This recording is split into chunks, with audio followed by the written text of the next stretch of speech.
Good afternoon. My name is W.D. Foster Graham. I will be your host today for the Conversation with Al McFarlane, where we discuss everything from the African and African American diaspora. This is Black History Month, so on Thursdays, we share books and book chats because we are those wordsmiths, a phrase that was coined by Al himself. We also will be talking about upcoming events as well. And to all of you who are out there, for our subscribers, we have surpassed 500 subscribers and we're shooting for 1,000. So we encourage you to like, share, and subscribe our show. Now, our guest today, our guest author, is James Estwick. And he is an up-and-coming writer living here in the Twin Cities for almost 17 years, but he hails from Omaha, Nebraska. And as an avid reader, writing his own stories was a natural progression. As far back as he remembers, writing has been an escape, a way to explore the many ideas that grew in his imagination. Now, as James has grown, he feels like writing has transitioned to the reflection of the world that he is living in. No matter what form his writing takes, it has always provided James with the chance to release emotions that were hard for him to verbally express. Now, he has an excellent collection of poetry for spoken word, which is named Coffee. And that being said, it is my great pleasure to introduce James Estwick. Good afternoon.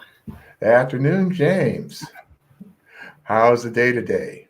Not too bad. It's a little gloomy, but it's not bad. Hey, well, I'm coming from here from Minneapolis. We know that the weather's unpredictable. That's it.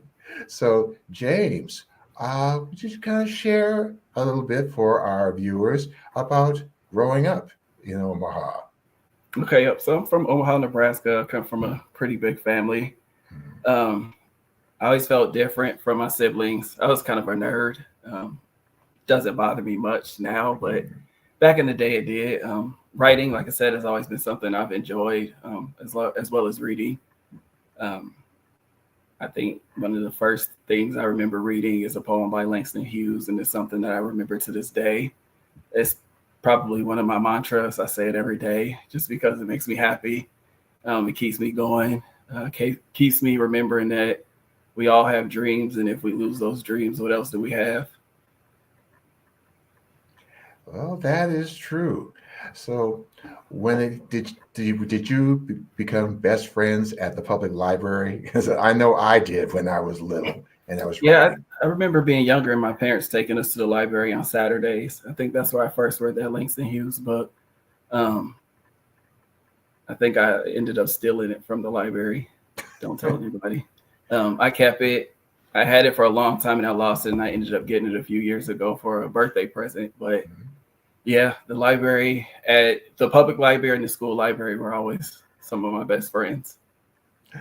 Yeah, well, we learned that as far as being a great writer or a poet, it also means being a great reader. Now, you mentioned Langston Hughes in terms of an inspiration. Were there any other books or authors that inspired you? I mean, I loved all of the R.L. Stine Goosebumps books. Those are always fun books. But those are probably the ones I read the most, like the Goosebumps or some Langston Hughes. Hey, so what is it about those books that really just drew you in or kept you engaged? I just like the poetry, and then reading about, during the Harlem Renaissance and just the different way Langston Hughes would weave stories. And with R.L. Stine, they were kind of like horror books, and I like scary stuff. So they always kind of drew me to them. I know about, the Harlem Renaissance. You think about Countee Cullen, Langston Hughes, Bruce Nugent, and all of the above. Now, when talking about your collection, since you are a person that is drawn to spoken word, how did you come up with the title of your book? So Coffee is the anchor poem in my book. It's a poem about my grandfather and my relationship with my grandfather growing up.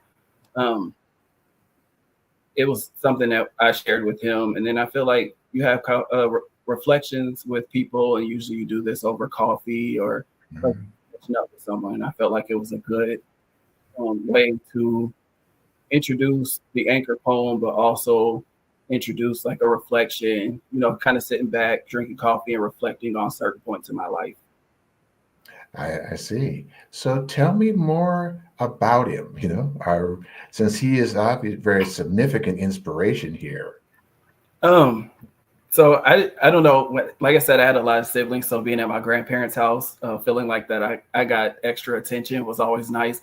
But it was something about being at my grandfather's, and like he had a chicken coop in the back, a huge garden on the side of his house, and I mean it wasn't, thinking about it in retrospect, wasn't really fun, but I don't know. I just like the company and I like being there. Yeah, and grandparents definitely make a difference. Um, for Omaha itself, what do you see so far as when you were growing up and how the city has changed? Because our memories of when we were little, they change over time. What do you see? I feel like it's definitely grown a lot. I haven't been back in about a year, but it just feels different. It feels a little bigger going back now. Like I feel like there's more to do, more to see. I feel like I'm there and I don't get to see a lot of the people that I want to get back to see, but it's always because I'm trying to do something new there. True. And I remember going to Omaha back in 1975, and I guess one of the main drag was 24th Street into the community. Can you tell us something about the community in Omaha? Oh, I feel like 24th Street still is sort of a staple. If you're from Omaha, like I said, I haven't been there in a while, so I feel like I don't remember very much. And I was 18 when I left, and I feel like I didn't do very much there. But I do feel like 24th Street still kind of is a staple. When someone's from Omaha, that's one of the main places they'll say that they remember. That is true because I remember it when I was there, definitely. Um, in terms of time, what kind of time frame did it take to write Coffee? Coffee was kind of a collection of poems that I had already had written probably for a few years. The idea came about. I had a friend who knew someone that was having an art exhibit at the Bakken Museum in Uptown, and they were accepting written work. And I had this whole idea of 6 different pieces of writing and how they connected to me, because that was the name of the theme of the show, Connections. And so I came up with this idea and I was ready to submit it. And then I reread the directions and it said that you could only pick one poem. And so I submitted Coffee, and that was the one, because that was the one I felt the strongest about. So I felt like I'll submit that. And it got accepted, and it was there from April until July of 2022. Hmm. And then from maybe February when I applied until April when the show started, I just kind of brainstormed on what else I could do with the other work that I had, because I felt like I was in a place that I wanted to share. And so I just started piecing them together the way that I thought I would if I could display them at the museum. And then I wrote a prologue, and then I went back and I was like, I got to write something to explain how they tie into each other, how I got to this point. And that was kind of how the book came about. Awesome, awesome. Now, Coffee from C is often a collection of spoken word. Now, many of us, some like prose, others like spoken word, others like plays. So, what are the things that attracted you specifically to spoken word? Um, Before I really started sharing and writing, you would just watch people doing it or sharing. And with the book, I wanted to share my experience, although a lot of people say I've kind of gone backwards because I haven't been in front of people really sharing and going to spoken word events. But I mean, I enjoy writing, and I felt like this was the easiest way for me to share it.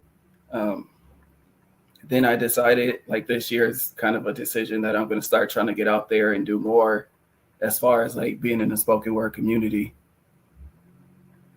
Yeah, and that makes a difference. I say that's all part of who we are in terms of authors, poets, and playwrights.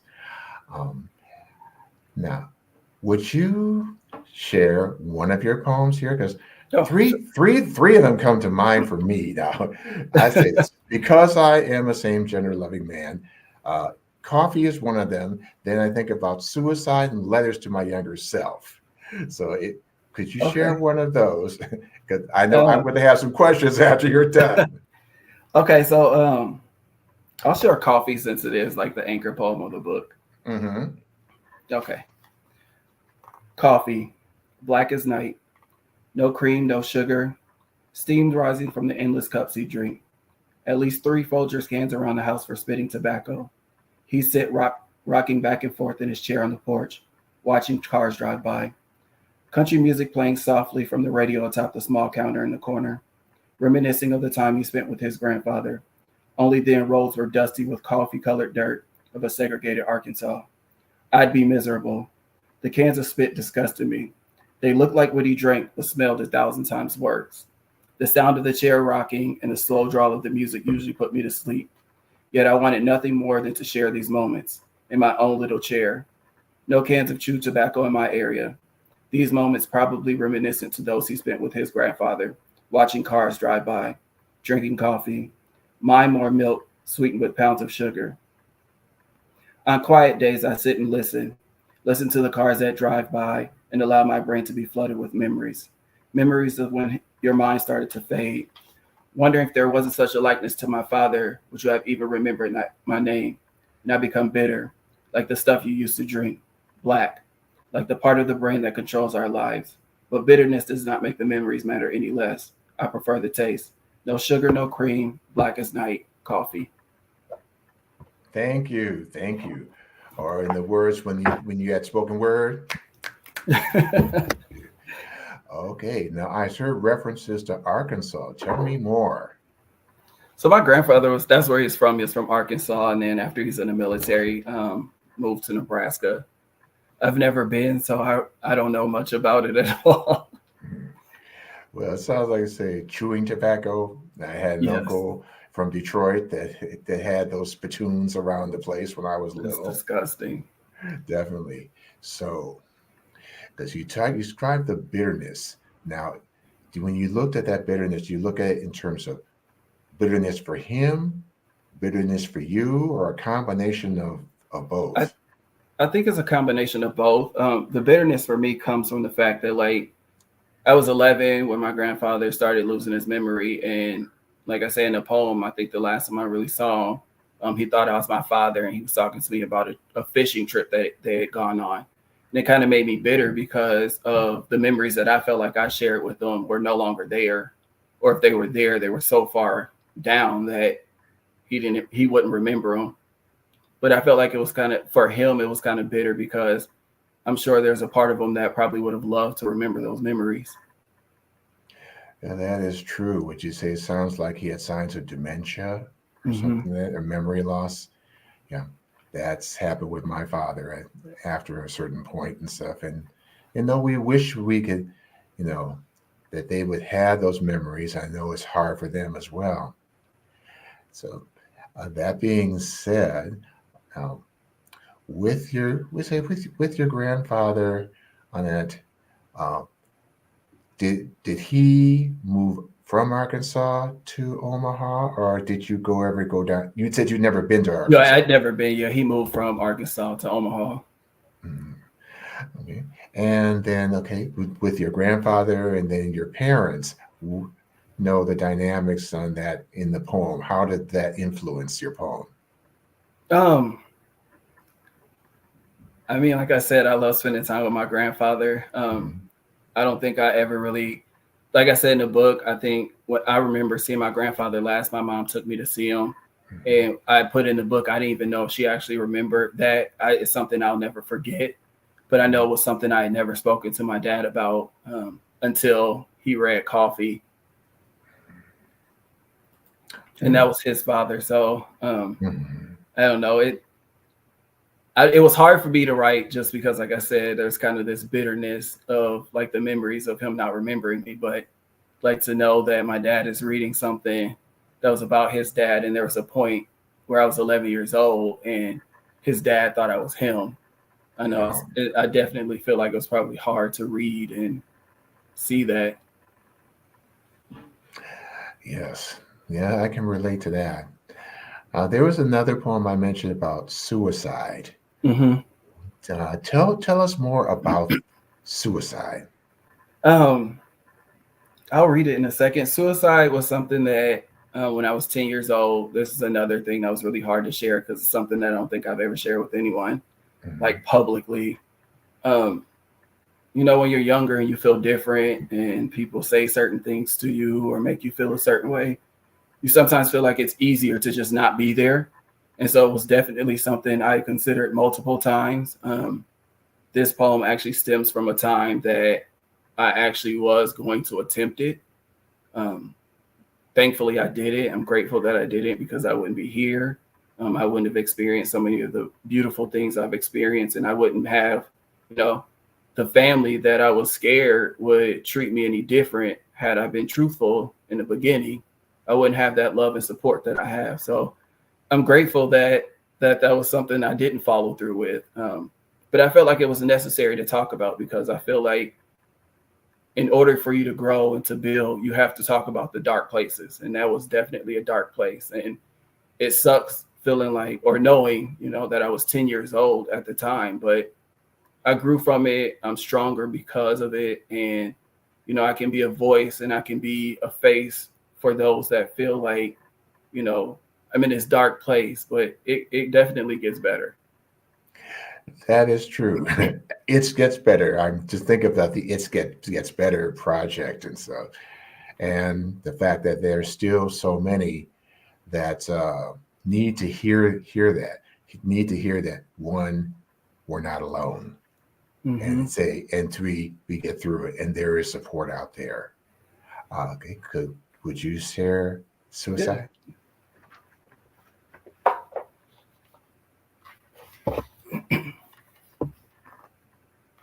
Know what it feels like to be in a room full of people and feel so alone.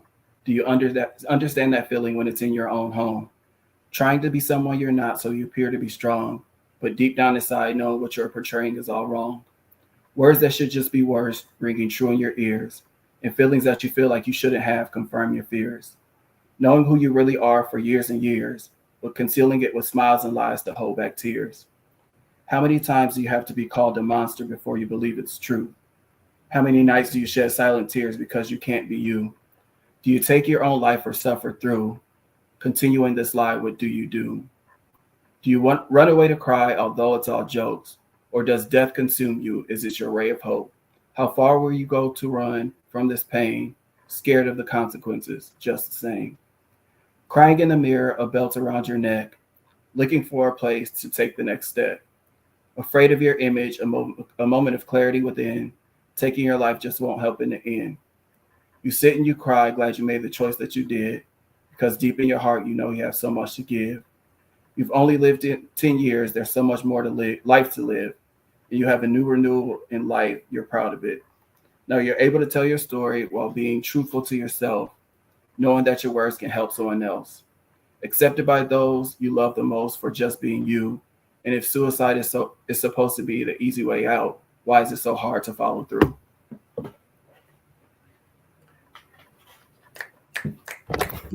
Thank you, James. Thank you, James.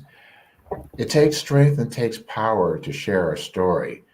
And oftentimes, you know, sometimes you say often the fear is greater than the reality. Now, at 10 years old, you were at that stage. So in that, because we are grateful that you are here with us to share your story and your gifts. Now, so if I may ask, if you could share what your process was into becoming your authentic self today from that point, if you want to share it. I feel like I still continue. I mean, I think there was a time where I still continued to try to hide behind like, this is not who I am. I'm not gay. I'm not queer. Like I tried to hide behind that. And then after I came out, knowing that the people that I love the most supported me for just being me. I felt like I could conquer the world. There was nothing anyone could say or do that could deter me from being my greatest self. And to this day, I have that same love and support, and I have even more of it. And it just allows me every day to wake up and know that I'm James, I can be James, and whatever it presents itself as that day, and keep moving forward. So I'm forever grateful for my support system. Now, definitely, because we all definitely need that support, because like, we aren't islands. We can't go it alone. But oftentimes we think that we are islands and that nobody's gone through what we've been through. And we find out, no, we're not as alone as we think we are. And so I know we put ourselves in that box. And so that third poem I was thinking about was Letter to My Younger Self. Because interesting enough, I thought about the fact that what kind of advice would I have given to my 17-year-old self back in 1969 when Stonewall came out, before I came out, and being 71 now. So that struck a chord with me. And so tell us more. That one was probably one of the easiest things to write. I saw something, I think I was in a writing class, and they just said, write a letter to yourself. And at first I was like, what am I going to write to myself? And as I started writing, and like the words just started coming onto the page, like you feel this weight off of your shoulder, because life is going to be life, and there's going to be ups and downs through all of it. And if I could go back to myself and tell myself, like, hey, we got this, we can do it, we're going to make it through it, like, I would do it in a heartbeat. But not going through what I went through makes who I am today. Oh, indeed, indeed. So before we share that, because I definitely want our readers to hear that, as those of us who are also African American and LGBTQ, what are some steps that can be taken so far as speaking that truth to power and making a positive difference today? I feel like there's this whole narrative that you're one thing before the other, and people forget the intersectionality of being one thing and another. As a straight person, you can just navigate life freely, and no one bothers you about it. No one says anything about it. As a Black person, you have a stigma. As a male, you're set up with another stigma. As a Black male, you're set up with a stigma. And then here I am, a gay person. And so I have three things against me already that society are looking like, what's going on? And I just want to navigate life showing that these three things represent who I am. Nothing is greater or less than the other. They all create me, and they're all going to be a part of who I am. I don't put one against the other or one higher than the other, because they're all what encompass who James is. Oh, that is so true, James. So to piggyback on that, what is the way you see all the above as strengths, as superpowers? I just feel like I said, they're all a part of who I am. And as long as I'm living my authentic, true self, that's always going to be my superpower, because no one can change who I am. No one can take away from who I am, because I know who I am. Indeed, indeed, indeed. So that being said, can you share with us? All right. This is a letter to my younger self. Dear James, even at a young age, you could sense your own differences from your brothers, cousins, and even the boys at your school. For a long time, you tried to hide who you are or your feelings out of fear. Things will get better. There was nothing wrong with you then, like there's nothing wrong now. Don't allow anyone to tell you that there was or is. You spent many nights mad at God for it and prayed that he changed the way you felt, only to learn that who you are and who created you are one and the same, and he knows you better than you know yourself. Life has been no crystal stair. It will never be. It will sometimes be uncomfortable and difficult. There may be a time that you contemplate taking your life. Don't. Just dig into the strength and resilience you possess. There will always be people that don't understand, but don't let anyone's definition of who you should be define you. Things will get better. Don't hold on to bitterness and heartache. They do nothing but in turn make you bitter and heartless. Life is about making decisions that you aren't sure about and won't always be happy with, but make sure you use each one as a learning experience. Walk to the beat of your own drum. Everyone is not supposed to have the same path. Your path is what sets you apart from those around you. Like I said, don't let anyone define who you are. It will do nothing but make you think less of yourself. And we are worth more than money, diamonds, pearls, or all the riches in the world. We cannot be bought. We will not be owned. And when I say owned, I say that in the sense that our individuality is unmatched, that we will live outside of the chains of society and out of the box of what people or who people think you should be. Yes, you will lose jobs, you will lose friends, but you will gain knowledge and acceptance in yourself. Over anything, knowledge and acceptance of self are the absolute greatest things you will ever gain. No one can take that away from you. No one will ever be able to take that away from you. Don't even let them try. God grants no greater gift than to live and love. And living for and loving yourself is top priority. Love always, James. P.S. If you ever feel like you can't be your authentic self in any space you occupy, then that space is not a space for you. Thank you, thank you, thank you, thank you. And on that, we are going to take a moment for a station break. Readers, then we will be back with James Estwick, this gifted spoken word poet. Are you or someone you know recovering financially from the COVID-19 pandemic, the lockdown, or any other reason? If so, help is available. Findhelp.org is a site to find a wide range of resources, including food, medical care, and more. The best part is based on your zip code. Visit findhelp.org, enter your zip code and the service you need. You'll get a map directing you to the organizations that can help you. Help is waiting at findhelp.org. If you need help starting anew, findhelp.org is the site for you. Thank you. We are back with Conversation with Al McFarlane, and I'm having an enjoyable chat with our guest poet, spoken word artist, James Estwick. Hi, James. Since you just shared, it's a letter to a 17-year-old self or to your younger self? My younger self. Your younger self, exactly. So when I think about, the changes you're talking about in the community, I guess in terms of not just the Black community, but I think about the LGBTQ community, because you often see that the images that are portrayed there are still predominantly white. And so one thing I would like to ask you, so as we are authors and poets of color, what is the things that we can do to really change that landscape on a broader scale?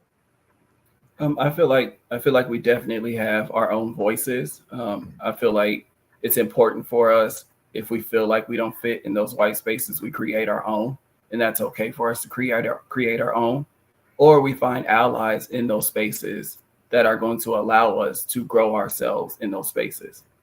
Yes. I feel like as a Black queer community, we also have to not allow the stereotypes that other people have of us be a burden on us, because there are a lot of positive things that a lot of queer people do that might go unnoticed because of stereotypes. That is so true. Because since we are representative of that intersectionality, I guess one of the things is, as we share our stories one-on-one, it's changing the narrative. Would you agree? Mm-hmm. I agree. Definitely.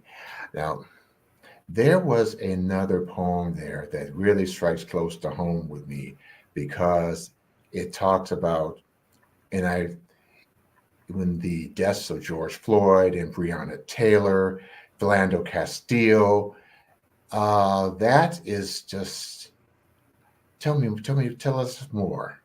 That poem is called Bloom. The idea from the poem came from speaking to a friend of mine. She had painted, she's a portrait painter, and she had painted a painting. And when you see it, it's a Black man, and it looks like he has a flower in his head. And for a lot of white audiences, they would see the painting and think that it's a flower. But as a Black person and looking at what's going on in the world, you can see that he had just been shot in his head. And so we talked about the poem for a little bit, and she was doing an art show. We talked about the poem. I kind of walked away and came back in about 10 minutes and had a poem, and shared the poem with her. She shared it with her sister, who makes clothes.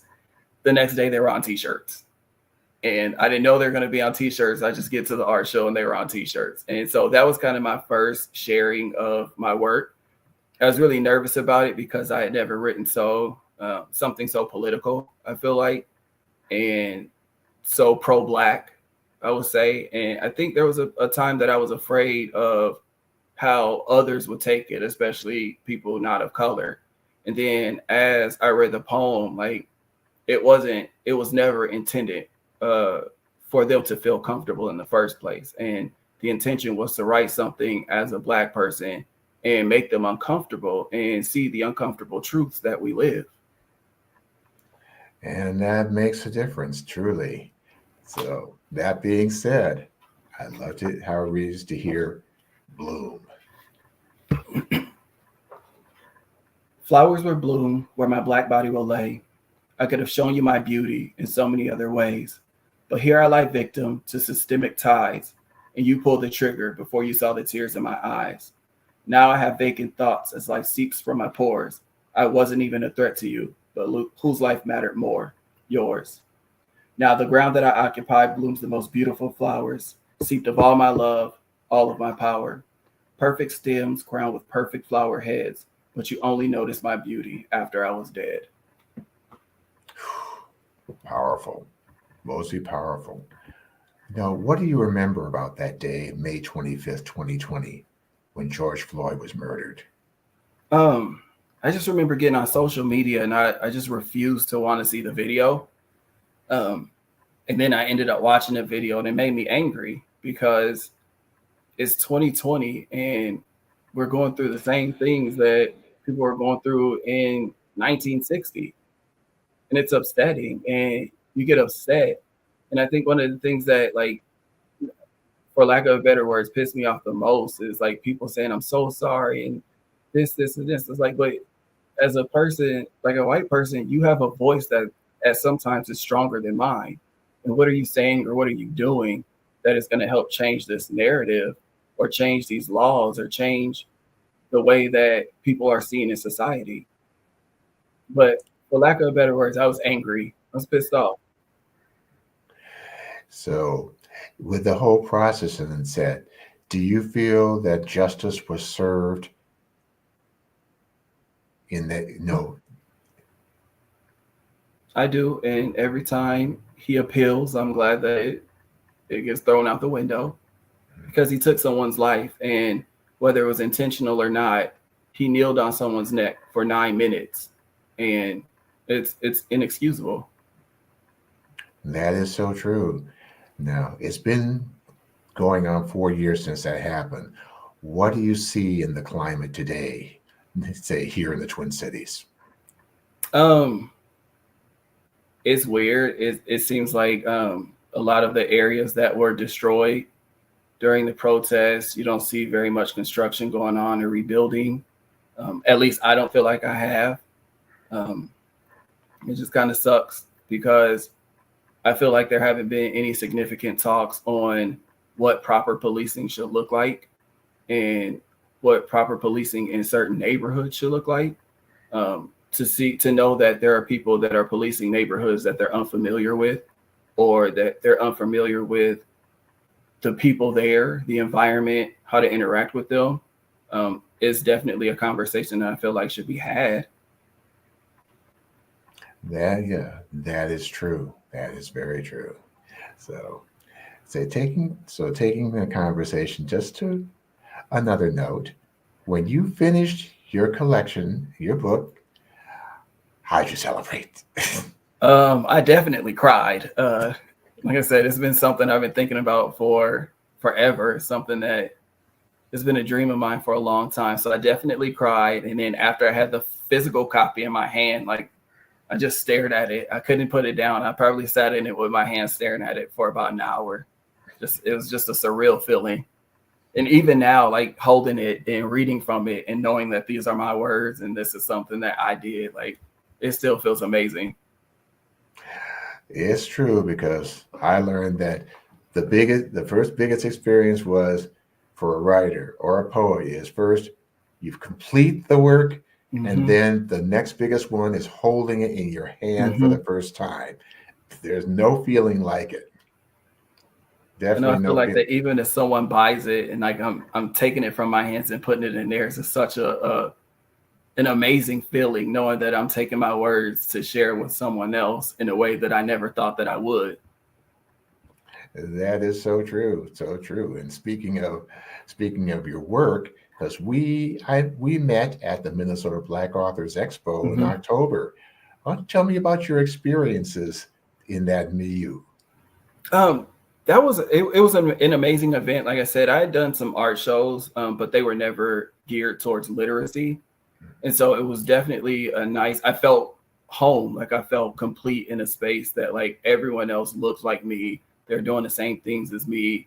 And you get to interact and meet other people who have had this dream, the same dream that you've had forever. And I met some really amazing people, and the Minnesota Black Authors Expo has been amazing thus far, being a member, and I look forward to everything else happening, especially this month. So true. Definitely look forward to seeing you in, say, the next October at the expo and stuff. So you have the opportunity to share more of your work. Now, one thing I want to ask you about too. When you first saw your collection exhibited, what was your experience of that? I definitely cried. I definitely cried. I don't know. They're all happy tears, like, but I definitely, if it's there, I'm definitely gonna cry. I have books displayed at the Strive bookstore that I dropped off the other day, and I haven't gone in yet, but I know that I'm gonna go, and I'm probably gonna shed a tear because, I mean, it's a dream, like to get on Amazon and see my book, or get on Barnes and Noble online and see my book, and now I get to go to a local bookstore and my books are there. Like, it's definitely an amazing feeling. I know that's right. Yeah. There is a quote from Toni Morrison that's definitely something that resonates with me. So I'd just like to know what it means to you. And she says, if there is a story that you wish to read and it hasn't been written yet, then you must be the one to write it. I absolutely agree. Our stories, our personal stories, are our stories, our experiences, our life experiences, our experiences. No one can tell them better than you. And so before anyone makes up something about you, before someone creates a narrative about you, you can do that for yourself. And you can put out there what you want the world to know about you and about your story. And so everybody has a story, and only we can write them. Oh, that is correct. And I have one other quote that's kind of stuck with me. It's from Aretha, the queen. As she had this quote that said, be your own artist and always be confident in what you're doing. How does that speak to you? It speaks to me highly. Like I said, years ago, I was scared of my work and sharing my work. Now I sit in a place comfortably that I write in hopes of sharing the things that I want to say and my perspective, because my perspective is going to be different from anyone else's because it's my perspective. And I feel excited to share the things that I have in store and the things I've been working on. And even with my book now, having a space to be able to share the things that I've already written. Amen. Amen. And speaking of another of your poems, you're talking about rivers. Yeah. Yeah, because at first I think Mississippi River, but it always has a whole different meaning in your poem. Would you share that with our viewers? Yep, definitely. So Rivers is a poem that was kind of inspired. Like I said, Langston Hughes was one of my favorite writers, and so was inspired by his poem "Negro Speaks of Rivers." And so, rivers run deep, dark and calm, violent and free. Rivers run deep with the blood of man taken from his peace. Rivers run deep with tears of sorrow and lives untold. Rivers run deep with everlasting life and life yet to unfold. Rivers run deep, reflecting the moon, mirroring the stars. Runs deep like flowing blood from open scars. Rivers run deep with promises of freedom and to be brave. Yet here I am drowning in this deep river, still a slave.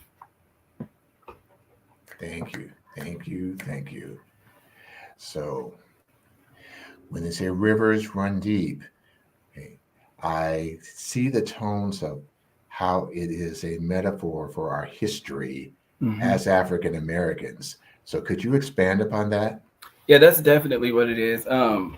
It starts with being violently, like our ancestors being violently taken from their homes and brought to a new world, and everything that encompassed who they were stripped from them. And like I said, rivers run deep like flowing blood from an open scar. The craziness of slavery and all that, the atrocities of slavery, and those scars that, you know, still trickle to this day with systemic racism and everything going on in the world. That is true. That is true.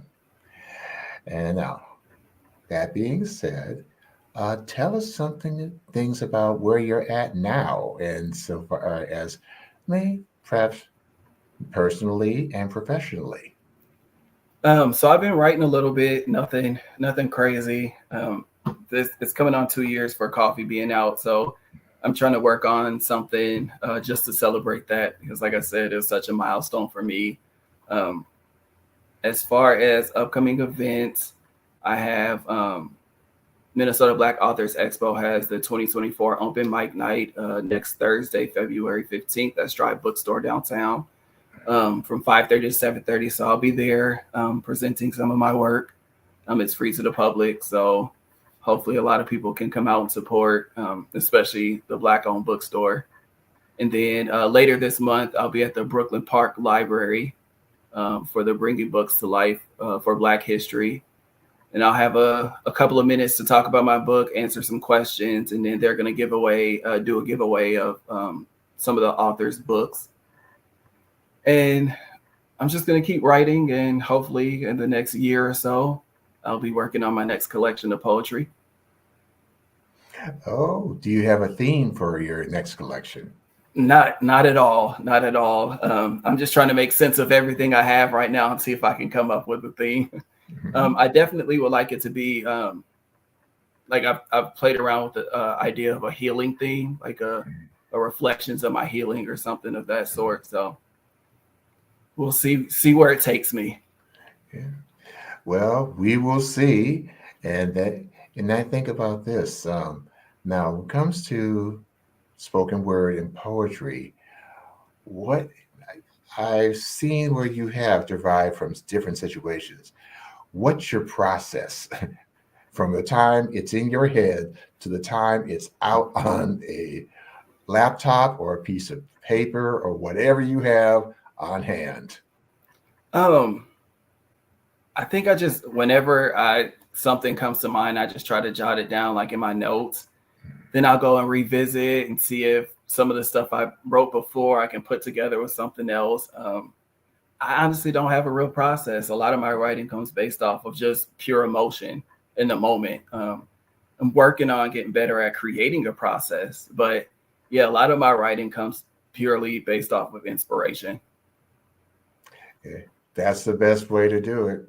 I will admit that, yes, I have written the poetry and stuff, and it just is something, well, for me, it comes as a spur of the moment. It's an idea. Let me get it down. Let me get it out of my head, and then go from there. Because, as you know, I'm an author. I'm more prose than poetry, and that's an entirely different process altogether. Yeah, I'd say one thing I definitely learned is that as a younger writer, I felt like everything had to rhyme in poetry. And it was just rhyming more. I just wanted to tell a story, or I want to paint a picture that tells a story of metaphorically of something else, or just flat out tell a story with my words. And knowing that it doesn't always have to rhyme was kind of a relief. That is so true. Now, you know that this is Black History Month, and you know Black History Month also includes those of us who are LGBTQ. And you think about persons like James Baldwin and Langston Hughes, Elaine Locke, County Cullen, Bruce Nugent, and others, Samuel R. Delaney, Lorraine Hansberry. When you look back on these authors, what are your impressions of them, and what sort of things that you draw from those who went before us? Since they, we know they grew up long before we were even a consideration. The thing with all of them, they were all pretty unapologetic about their writing and about their voice and about the things that they wanted to share. And that's something that I'm definitely trying to be, is unapologetic about the things that I want to share, because it's my story, it's my words, and I should be able to share them and say the things that I please. Yeah, that is true. Okay, I'd like to take a moment to talk about an upcoming event that's going to be happening in South Minneapolis, and it is called the We Are Wordsmiths Community Event. Now, wordsmiths, I like that phrase, which Al McFarlane coined, so far as the gifts that we have as masters of the written word, be it in prose, poetry, or plays. This will take place on Saturday, February 24th at St. Peter's AME Church, starting from 6 p.m. to 8:30 p.m. St. Peter's is located at 401 East 41st Street in Minneapolis, Minnesota, and we are featuring the following amazing and gifted authors: the Ms. Mercedes, T. Aaron Cisco, Shayla Michelle Reeves, James Johnson, Anthony Walsh, Tierra Caldwell, Willie Dean, and Sharon Bott-Scarth. Light refreshments will be served, and we also will be featuring handcrafted jewelry by Dee Michelle and artwork by Vaughn Larry. So it's going to be an amazing event, and Minnesota Black Authors Expo will be in attendance for this event as well. So for you in the community, come out, hear these authors, share their stories, get to meet them, and encourage you to purchase their work. Because when it comes to authors, the best way you can support them is, 1, buy their work, and 2, write reviews. Reviews are important to help support our authors along the way, such as those who are going to be on the event, and poets such as James, my guest here, and is definitely deeply appreciated. So now, correct me if I'm wrong, but there's another poem that you have in your collection. Yeah, it's called Watch the World Burn. Please share. Please share. This was kind of like the middle, kind of like the transition in from my personal life until like the world. Some people look at it with envy, jealousy, a twinkle in the eye. Some merely adore it. Some men would rather die. I'd rather watch it with you and wait for the Savior to return. So sit back with me, darling, and watch the world burn. Fires fueled by hatred and incurable, insatiable greed, a lack of respect for fellow man, a lack of hope for those in need. Some would rather try to own it than share in the beauty that it bears. Some would rather try to control it as a way to subside their fears. See, I'd rather yearn, a longing that one would one day have a cure. So I'll just sit back and watch the world burn. My appetite for hope is one that couldn't be understood. My optimism for a peaceful life is sometimes guarded unlike it should. I only pray for the things I need. I work hard for the things that I can. I hope for better days and understanding of man. I think of bringing in lives, but always with so much concern. because I never want them to experience this life. I'm way too afraid of them watching the world burn. Thank you. Thank you, James. So what was going on at the time that you wrote this poem?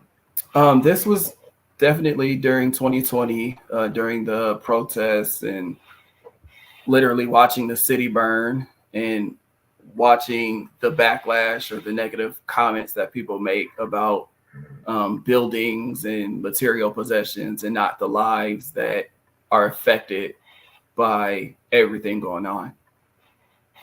And that was kind of my way of like trying to explain it to myself as well. It's like some people want to own everything in the world, and they miss out on the beauty of everything that's already there for us. Yes, and that's like I said, it's a sad testimony on the state of affairs.